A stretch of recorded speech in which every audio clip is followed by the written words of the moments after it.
यह कहानी एक कब्रिस्तान के चौकीदार रमेश की है। रमेश पिछले 10 सालों से हर रात उस पुराने कब्रिस्तान की रखवाली कर रहा था, लेकिन एक रात उसे एक अनजानी कब्र से रोने की आवाज सुनाई दी। पहले तो उसने सोचा कोई जानवर होगा, पर जब वो टॉर्च लेकर पास गया तो आवाज और तेज हो गई, जैसे कोई इंसान अंदर से मदद मांग रहा हो। उसने डरते डरते मिट्टी हटानी शुरू की और फिर जो देखा उसकी रूह कांप गई। कब्र के अंदर कोई जिंदा था और वो रमेश को घूर रहा था। उसके होंठ हिले और वो बोला, तू भी आ जा, यहां चैन है। तभी पीछे से किसी ने रमेश के कंधे पर हाथ रखा। फिर क्या हुआ, जानने के लिए वीडियो पूरा देखें और चैनल को जरूर सब्सक्राइब करें। मिर्जापुर के एक छोटे से गांव कोल्हुआ की, वहां एक पुराना कब्रिस्तान था जिसे लोग शापित जमीन कहते थे। उस कब्रिस्तान के बीचों बीच एक अकेली कब्र थी, उस पर नाम तक नहीं लिखा था। गांव में अफवाह थी कि उस कब्र में जो भी दफन है वो अब भी जिंदा है। लोग कहते थे रात के तीसरे पहर उस कब्र से कोई रोता है, बिल्कुल धीमा, पर ऐसा दर्द भरा कि रूह कांप जाए। गांव का कोई भी इंसान उस कब्र के पास रात को नहीं जाता था। कई लोगों ने कोशिश की, पर जो गया वो कभी नहीं लौटा।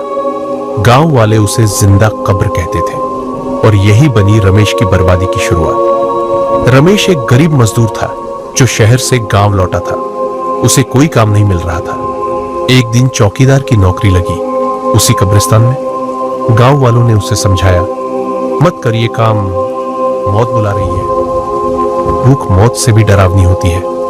रमेश ने कहा, कब्र से क्या डरना, मरे हुए किसी को क्या नुकसान देंगे। रात के 12 बजे उसकी पहली ड्यूटी शुरू हुई।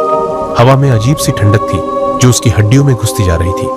हर पेड़ की परछाई किसी इंसान की तरह लग रही थी। और तभी पहली बार उसे वो आवाज सुनाई दी, धीमी, गीली, सिसकती हुई आवाज, हाँ कोई है, बचा लो। रमेश ठिठक गया। उसने टॉर्च निकाली और उसी कब्र की ओर बढ़ा जिसे लोग जिंदा कब्र कहते थे। मिट्टी हिली हुई थी जैसे किसी ने उसे हाल ही में खोदा हो। रमेश ने झुककर कान लगाया। अब आवाज और साफ सुनाई दे रही थी, मैं जिंदा हूं, निकालो मुझे। रमेश की रूह कांप गई, पर वो एक मजदूर था, डर को रोटी पर हावी नहीं होने देता। उसने पास पड़ी फावड़ी उठाई, एक हाथ फिर दूसरा, कब्र खोदने लगा। हर फावड़े के साथ रोने की आवाज और बढ़ती गई। कुछ ही देर में उसने लकड़ी का ताबूत देखा। ताबूत की सतह से खून रिस रहा था, ताजा खून। अब रमेश का दिल कांप उठा, पर क्यूरियोसिटी ने डर को पीछे धकेल दिया। उसने ताबूत का ढक्कन उठाया और जो अंदर था वो इंसान नहीं था। उसकी आंखें खुली थी, सांसें चल रही थी और वो सीधा रमेश को देख रहा था। निकाल मुझे जल्दी, वो आ रही है। रमेश ने ताबूत में पड़े उस आदमी का हाथ थामा। तभी पीछे से किसी ने फुसफुसाया, उसे मत छूना। रमेश पलटा, वहां कोई नहीं था। उसने वापस ताबूत में देखा। अब वो आदमी नहीं था, सिर्फ हड्डियां थी, सड़ती हुई, कीड़ों से भरी हड्डियां। रमेश चीख पड़ा और पीछे गिर गया।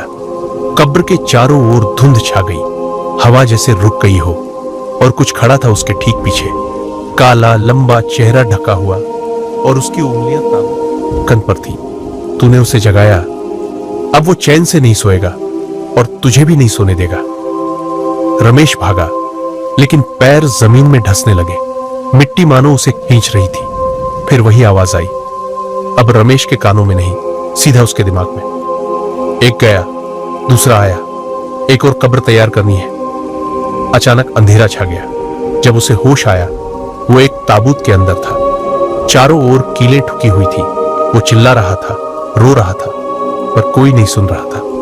बाहर से एक आवाज आई, अब तू कब्र का रखवाला नहीं, हिस्सा है। गांव में अगले दिन फिर खबर फैली, नया चौकीदार भी गायब हो गया। कब्र की मिट्टी फिर से हिली हुई मिली। गांव के बुजुर्गों ने कहा, अब कब्र अपने आप नए लोग बुलाती है। एक और चौकीदार आया, फिर दूसरा, फिर तीसरा। हर कोई गायब होता गया और हर बार आवाज आती रही, मैं जिंदा हूं। कुछ लोगों ने वीडियो रिकॉर्ड करने की कोशिश की, लेकिन कैमरे में सिर्फ धुंध और चीखें कैद हुई। कब्रिस्तान को बंद कर दिया गया। लेकिन रात को फिर भी आवाज आती थी। अगर इसका पार्ट 2 चाहिए तो चैनल को सब्सक्राइब करें और कमेंट में पार्ट 2 लिखें।